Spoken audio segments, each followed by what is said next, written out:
حضرت عمر فاروق فرماتے ہیں ان کے انتقال کو 3 دن ہوئے تھے، میں مسجد نبوی میں بیٹھا تھا، 2-3 چھوٹی چھوٹی بچیاں آ گئی، کہنے لگی چاچا آپ خلیفہ بنے ہو؟ میں نے کہا پتر میں بناؤں؟ تو کہنے لگی چلیں پھر عصر کے بعد ابو بکر صدیق ہمارے گھر جاتے تھے۔ میں نے کہا پتر آپ کے گھر کیا ہے؟ کہنے لگی ابا فوت ہو گئے، بھائی کوئی نہیں، ہم نے نا بکریاں رکھی ہوئی ہیں، وہ روز عصر کے بعد آتے تھے، بکریوں کا دودھ دھو کے ہمیں دے جاتے تھے، کچھ پی لیتی تھی، کچھ بیچ کے گزارا کر لیتی۔ 3 دن ہو گئے، میری ماں روتی ہے، بہنیں روتی ہیں، کون آئے گا؟ چاچا چلو گے؟ تو حضرت عمر کی تو داڑھی پھٹ گئی آنسو آنسو، چادر اٹھا کے کندھے پہ رکھی، بیٹیاں آگے آگے، عمر پیچھے پیچھے۔ ایک صحابی رستے میں ملے، عمر کہاں جا رہے ہو روتے ہوئے؟ عمر اور روئے، کہنے لگے یار کیا بتاؤں، ابو بکر صدیق رستہ بڑا مشکل کر گیا میرے، اس کے رستوں پہ چلنا اتنا کٹھن ہے، اتنا مشکل ہے۔ بھئی کچھ ضروری ہے کہ 2 لاکھ روپے ہی کسی کو دیں گے تو خدمت ہوگی؟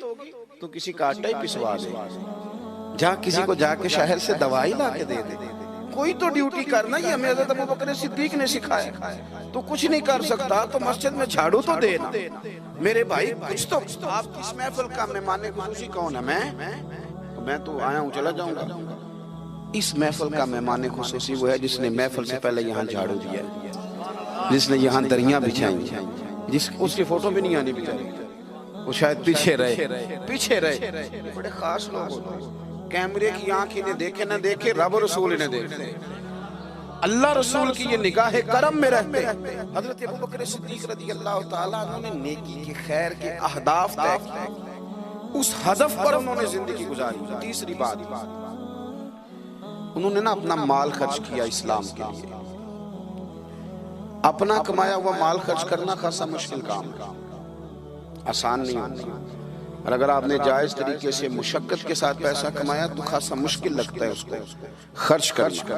حضرت ابو بکر صدیق رضی اللہ تعالیٰ عنہ نے مال خرچ کیا، اور کس طرح خرچ کیا کہ جب حضور نے اشارہ کیا، جب اشارہ کیا، مسجد نبی بننے کی بات آئی تب بھی خرچ کیا، جہاد کی بات آئی تب بھی خرچ کیا۔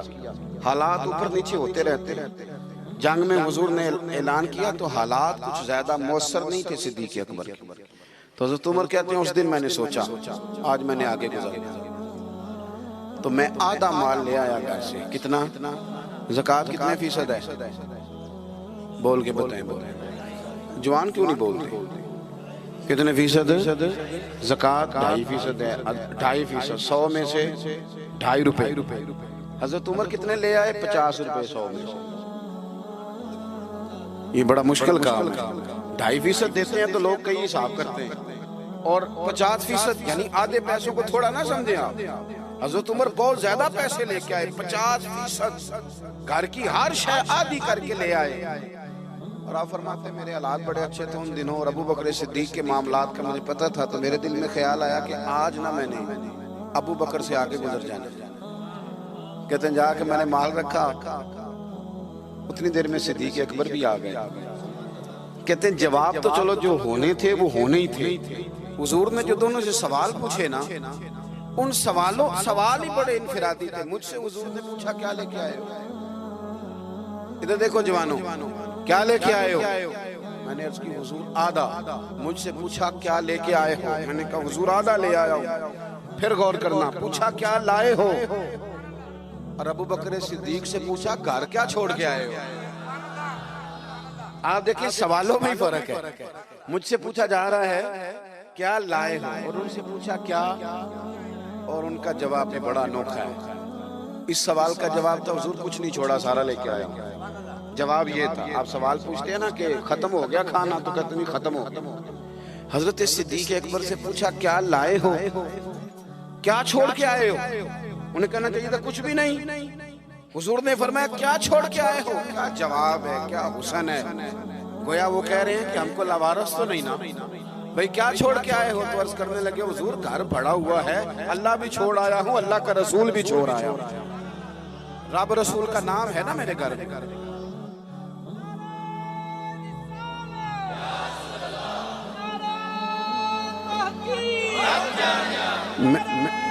سنیں فرماتے میں نا اللہ اور اس کے رسول، او بھائی ہمارے گھروں میں سارا کچھ ہے آج کل، اللہ رسول